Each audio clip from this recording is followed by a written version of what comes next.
Salut Cookers, bienvenue sur Cookie Bag. Nous sommes aujourd'hui ensemble pour réaliser un tuto sur comment réaliser des tuiles chocolat.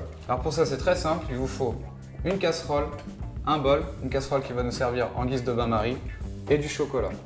Alors le plus important pour les tuiles de chocolat, évidemment c'est le chocolat, c'est pas le bain-marie, c'est le choix du chocolat. Pour des belles tuiles, on utilise du chocolat de couverture. Le chocolat de couverture c'est quoi? C'est du chocolat qui possède 32% de beurre de cacao. Le beurre de cacao, c'est l'élément gras présent dans le chocolat qui va rendre vos tuiles plus brillantes et plus croustillantes. Alors c'est parti, on va verser un petit peu de chocolat dans mon bol pour le bain-marie. Donc évidemment, on ajuste la quantité de chocolat par rapport au nombre de décors que l'on a besoin de faire. Je vais verser à peu près la moitié d'eau dans ma casserole. Je pose mon bol sur la casserole et c'est parti, on met ça sur la plaque de cuisson à feu vif. On viendra baisser le feu à mi-puissance dès que l'eau bout, histoire de ne pas mettre d'eau partout sur votre plaque de cuisson.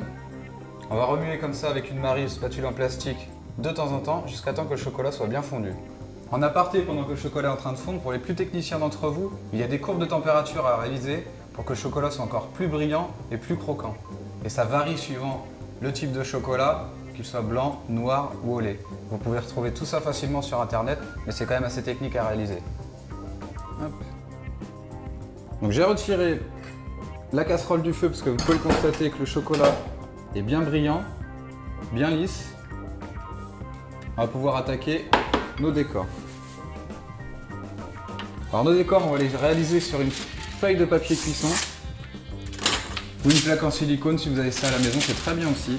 On peut très bien imaginer déposer une couche de chocolat comme ça, étaler assez finement. Donc j'ai fait une couche assez fine, puis derrière, une fois que ça sera dur, on viendra casser des petites tuiles qu'on peut planter dans différents desserts. On peut très bien imaginer faire une virgule avec une cuillère à soupe.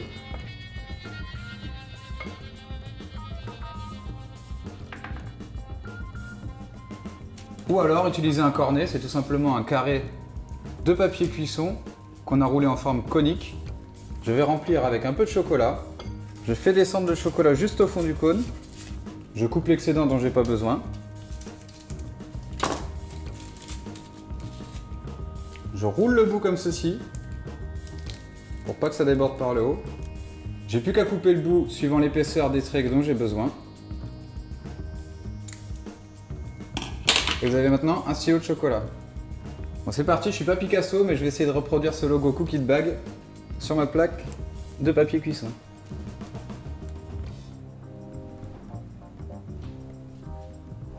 Ensuite, on a juste à placer cette plaque de papier cuisson au réfrigérateur pendant au moins 20 minutes.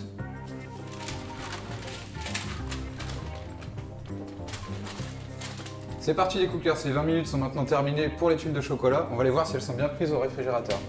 C'est bien le cas. Après, le démoulage se passe très facilement. Vous avez juste à prendre par-dessous, à pousser un peu le papier.